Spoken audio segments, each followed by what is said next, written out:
চোখের জল মুছে নতুন করে স্বপ্ন সাজিয়েছিলেন এমিলিয়ানো মার্তিনেজ। আর্জেন্টিনার কোচ লিওনেল স্ক্যালোনিও মানিক চিনতে ভুল করেননি। এরপর যা হলো সবই দেখল ফুটবল বিশ্ব। মাঠে 10 জন লড়লেও গোল আটকে রূপকথার ফিনিক্স পাখির মতো ডানা মেলে উড়েন মার্তিনেজ। 2022-23 মৌসুমে নিজেকে বিশ্বের অন্যতম সেরা গোলরক্ষক হিসেবে প্রতিষ্ঠিত করেছেন এমিলিয়ানো মার্তিনেজ।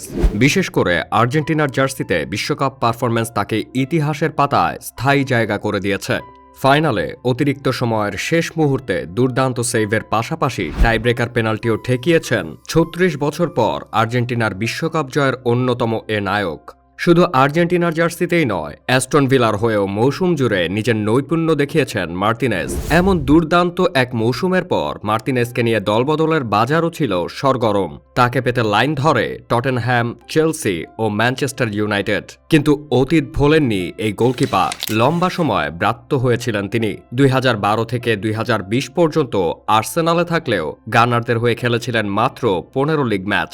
বাকি সময়টা বিভিন্ন ক্লাবের ধারে খেলে কাটিয়েছেন এই আর্জেন্টাইন। সে মার্তিনেজের দিন এখন পুরোপুরি বদলে গেছে।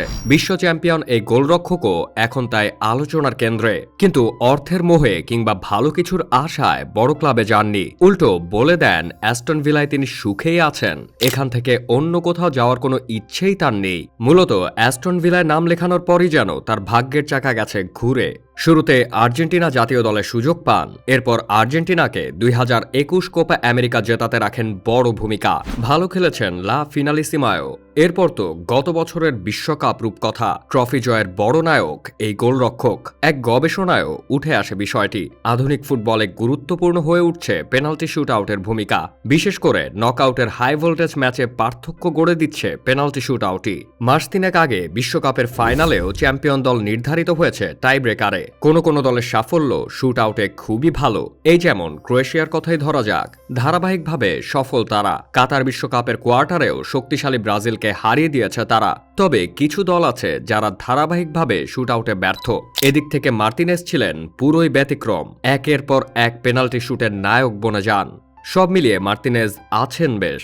সাম্প্রতিক সময়টাও তার দুর্দান্ত যাচ্ছে। প্রিমিয়ার লিগে চলমান মৌসুমে 8 ম্যাচে 24টি গোল সেভ করেছেন তিনি। রয়েছে গোল না খাওয়া ম্যাচেরও রেকর্ড। অথচ তার প্রথম ক্যারিয়ার জীবন কেঁদেই কাটাতে হয়েছিল। কোনো ক্লাব তাকে পাত্তা দেয়নি। বিপদে তখন পাশে ছিল এই অ্যাস্টন ভিলা। 2020 সালে ক্লাবটিতে যোগ দেওয়ার পর তাদের গোলপোস্টের নাম্বার 1 সেনানি বনে যান। তার উপর আস্থা রাখেন ক্লাবের কর্তারা। এমনও অনেক ম্যাচ হয়েছে যেখানে নায়ক ছিলেন এমি। প্রতিপক্ষের তুমুল আক্রমণ সামলে দলকে জিতিয়ে মাঠ ছাড়েন। ইংলিশ ক্লাবে যাওয়ার বছরখানেক পরই আর্জেন্টিনার জাতীয় দল থেকে ডাক আসে। মূলত কোপা আমেরিকার সামনে রেখে কয়েকজনকে অনুশীলন ক্যাম্পে ডাকেন কোচ লিওনেল স্ক্যালোনি, যেখানে সবাইকে পেছনে ফেলে কোচের মন জয় করেন এমি। অনেক বছর ধরে আর্জেন্টাইনদের একটা কষ্ট ছিল যে তাদের কোনো ভালো গোলরক্ষক নেই।